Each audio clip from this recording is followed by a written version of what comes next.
So today we're going to take a look around a Broom Crown. This particular example was built in 1979. The model began in 78 and finished in 1986. Designed to replace the popular Continental. So built on the same hull. Obviously you can see different superstructure, and she has got some similarities. We've got the side doors, both port and starboard. And similar engines as well. This particular example has got the Perkins 6354s. All the early boats were fitted with those, and going up to the Range 4s, Perkins Range 4s, and the last ones come out of the factory were fitted with Volvos. So this particular one is Lonesome Dove. She has got a very good spec, which we'll come to, but a quick summary: bow thruster, generator, electric anchor winch, Raymarine chart plotter and radar. Obviously you've got the normal stuff like the heating and the shore power. But let's take a look inside. So before we go inside, we'll just have a quick wander around the decks. We've got these high pulpit rails, nice flat foredeck. She's got twin helm positions. You've got hence the windscreen wipers down here on the lower screen, so she's got a lower helm and an upper helm. So nice wide side decks, easy to walk around. Okay, there are a couple of steps, but hardly a hardship. We have then got a large aft deck area.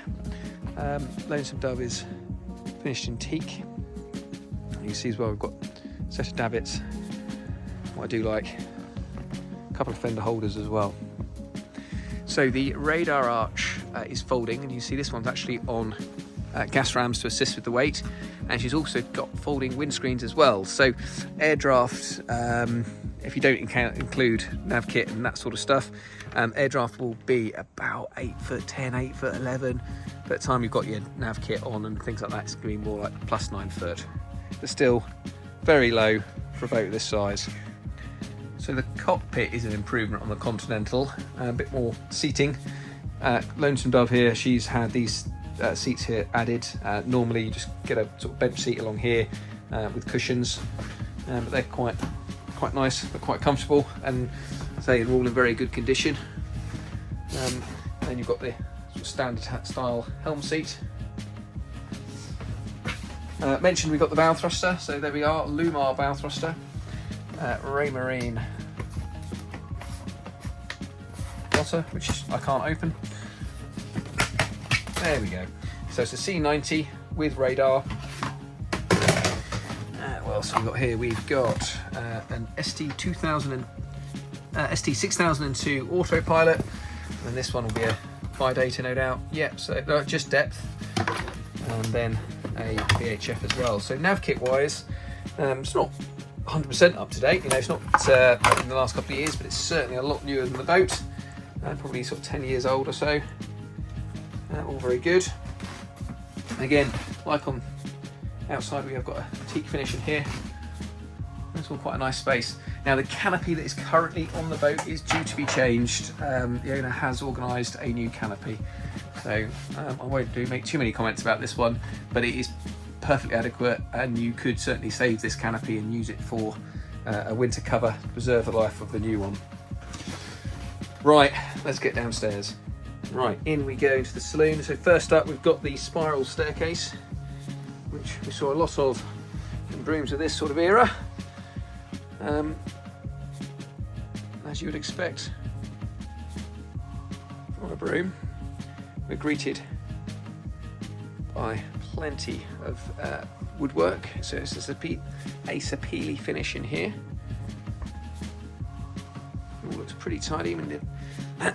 The saloon seating here will convert into a double berth, or certainly should do. But looking at the wood, it's all in good order.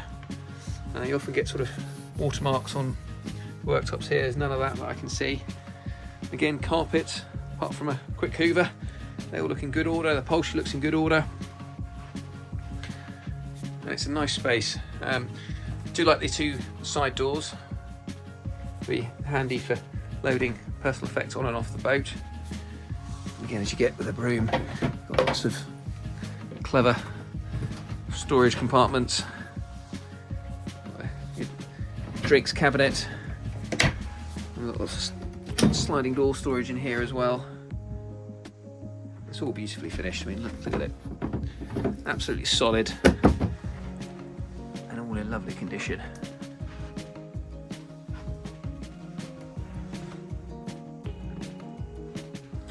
We've even got it's not a VHF, so it's a sailor radio. Nice museum piece there.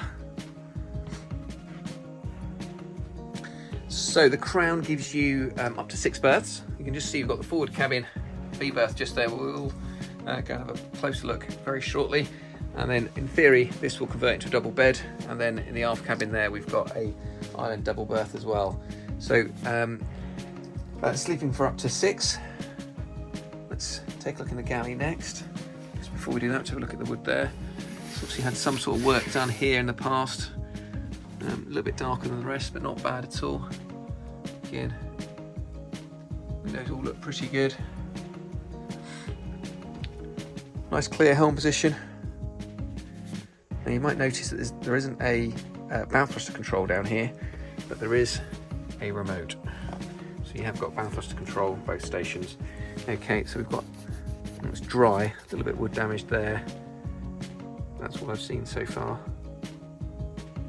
Again, it's not unusual to get that around the doors, so it is an opening aperture after all.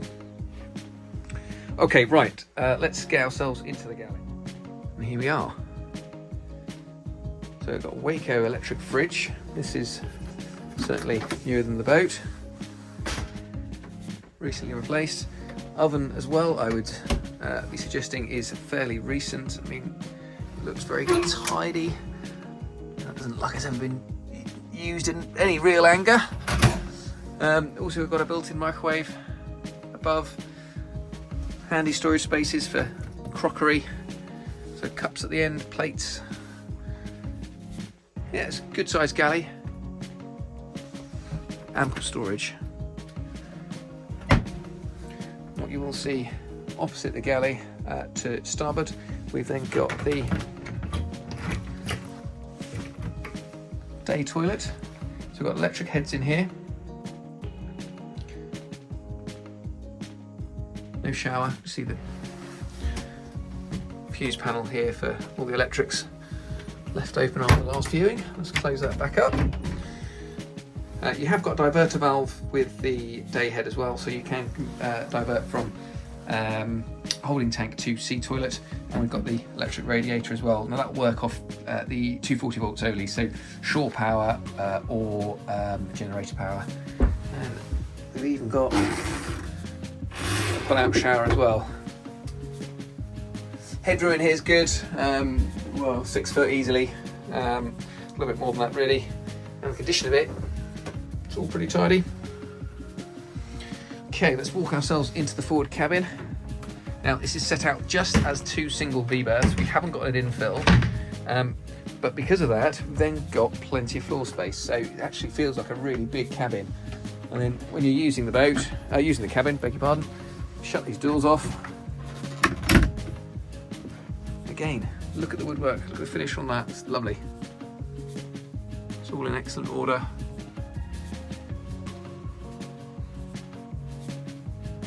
Upholstery, it looks fairly original, probably is original. Again, no real damage.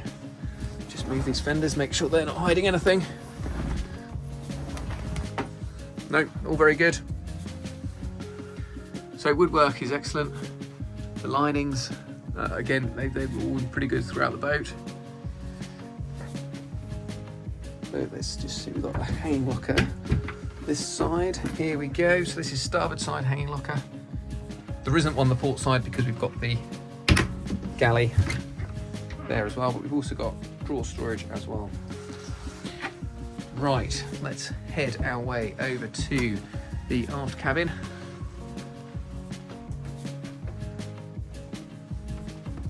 So the aft cabin's accessed by continuing this spiral on. There we go. So this is the aft cabin. Now this is the biggest difference that you've got from the Continental. island double berth, better storage in that we've got 2 hanging lockers.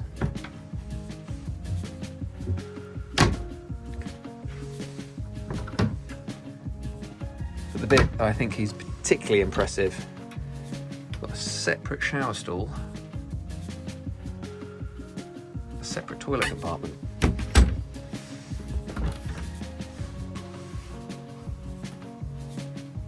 Again, electric toilet in here. Good headroom. Again, 6 foot plus. And again, if we look at the woodwork, it's all in lovely order.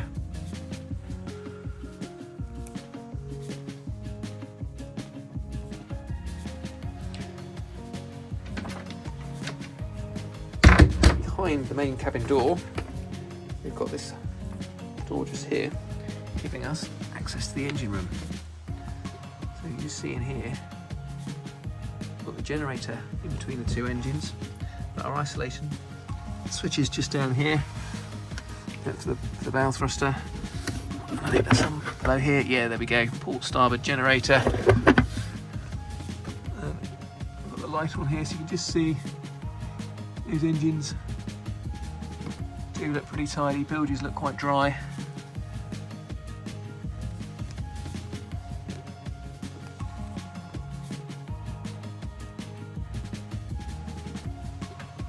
Good access in here.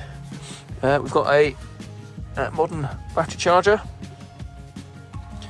You see you've got the weed filter, engine weed filter one there. That might be the generator actually. And then the greasers for the stern glands. There's good access throughout. What's under this hatch? Again, bit of bilge, toilet pipes. Seacocks. All very tidy.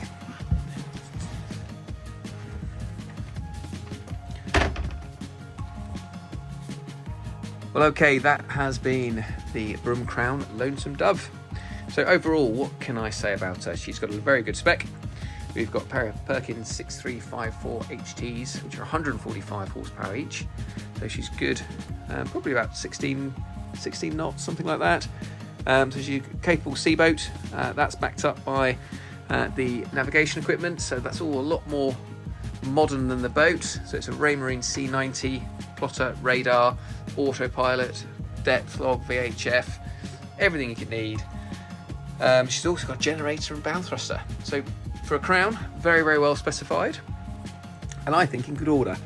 Yes, there's a couple of areas of the woodwork that, you know, has been faded, like here, but she has got some big windows, so we do expect some fading, and there's a couple of areas of damage like by the door here, but overall I think she's pretty good. She's lying with us in Brundall, and you know, I think if you are looking for a family offshore cruiser, she's well worth a look. I believe even goes far to say there's a lot of boat here for the money. Lots of accommodation space, good specification. If you want to take a look around, please give us a call. As always, full details can be found on the website www.nya.co.uk. Thanks for watching.